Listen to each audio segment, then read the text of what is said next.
Gini Pak, saya tanya tentang menarik sekali waktu subuh tadi. Itu di tempat saya ternyata juga ribut juga masalah waktu subuh itu. Ini, wah ini harus mundurkan, wah ini tetap saja ini lah. Ini tadi kan belum selesai lah. Mohon diselesaikan bagaimana. Terima kasih. Ya, sebenarnya sudah di luar konteks, tapi kalau nanti Pak Ustadz bisa mempunyai waktu bisa dijawab. Terus kanan saya. Kiri dari para peserta. Tidak ada, mungkin dua dulu. Saya bersyukur alhamdulillah sudah paham, banyak yang paham itu kan yang belum. Kemudian yang kedua tentang waktu subuh. Waktu subuh gak hanya Indonesia. Perlu kita ketahui waktu subuh itu dunia juga Eropa. Tanggal 1 Muharram tahun ini Saudi sudah mengurangi 1 derajat sudut subuh. Sehingga bukan lagi 19,5, sekarang 18. Indonesia ini pakai 20, itu hanya ijtihadnya almarhum Said bin Jamil alim banget dari Sumatera. Dan itu sampai sekarang belum pernah Depak itu secara resmi mengobservasi fajar sodik di lapangan. Belum pernah. Bahkan namanya Roya Hilal Depak itu hanya Ramadan, sama Roya Hilal tiap bulan ya. Indonesia punya. Nah, subuh fajar sodik, siapa yang pernah meruqyahkan itu? Kalau ditanya gitu, nggak ada mereka yang sudah membuat jadwal itu. Bahkan jadwal itu dibuat kadang-kadang nggak jelas sumbernya. Dari siapa? Apa kriteria yang membuatnya? Kenyataannya kita sholat subuh pulang masih gelap. Padahal jelas secara syar'i sholat sebelum waktunya nggak sah. Nah kalau habis subuh itu masih gelap, berarti fajar belum kelihatan. Karena jelas fajar sodik menurut Rasulullah dalam banyak hadisnya itu membentang mendasar dan bayar kelihatan putih dan nanti lama-lama berbentuk memerah. Nah kalau menjual ke atas mustahil itu masih fajar kadhib. Sehingga adanya hilal itu fajar kadhib. Tapi adanya Abdul Maktum itu ada subuh. Kamu saya bilang wah, kenapa? Karena saya biasanya sholat subuh itu telat. Bukan masalah teladanya, tapi kita harus benar-benar tahu ilmu. Jadi sekarang kalau subuh tadi yang kita lihat mestinya 4:30 itu baru masuk. Tapi kan saya di asal itu pernah itu jam 4 gurunya sudah adzan, jam 4:07 asal adzan. Tapi untung asal nunggu 20 santri sehingga komatnya 4:30 sah saja.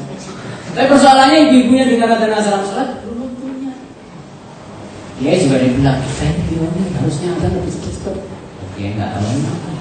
Adzan subuh kan sudah besar. Lawang subuh itu dari fajar sodik sampai terbit matahari. Dalam sebuah riwayat ada sahabat sholat subuh, rakaat pertama itu belum terbit, rakaat kedua matahari sudah terbit. Bagaimana itu sholatnya Rasulullah?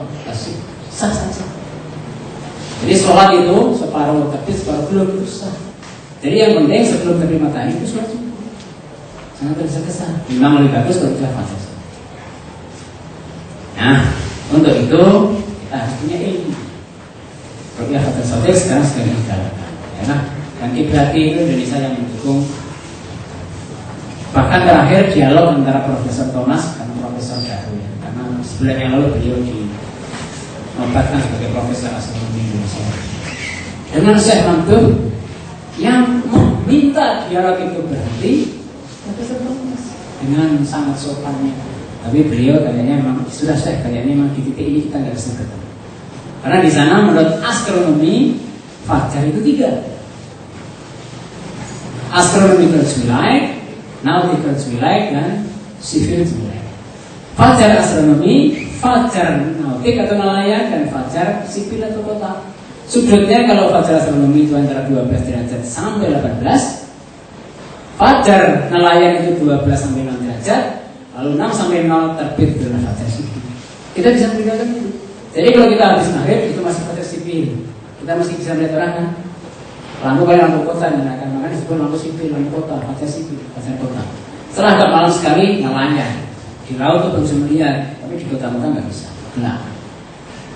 Sehingga orang nelayan ya mulai saat itu berjaya atau pulang. Lalu fajar astronomi di situ mulai bintang kelihatan. Ketika bintang kelihatan, berarti malam sudah sampai nanti 18 derajat di ufuk barat sampai 18 derajat di ufuk timur posisi matahari, itulah malam sejati naik.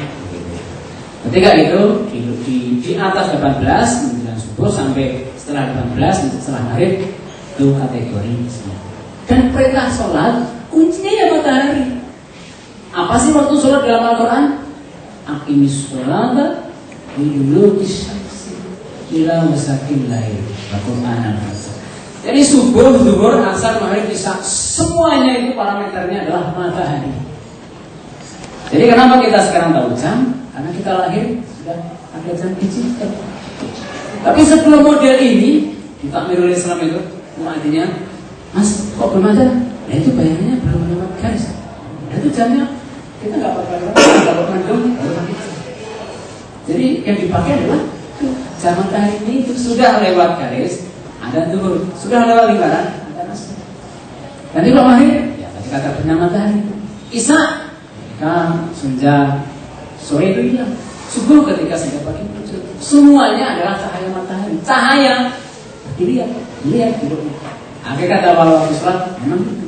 Untuk memudahkan saja akhirnya dihisab lalu pakai hanya hisabnya tidak pakai kriteria praktis, tidak ada observasi lapangan, maka di seluruh dunia waktu subuh itu nggak ada yang sepakat kecuali satu, ISNA, Islamic Society of America.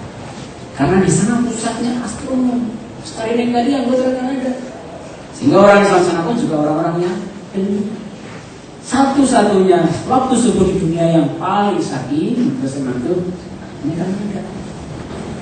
Namun kok takmir ini pun juga sulit untuk diingatkan tentu saja karena harus lewat proses ini.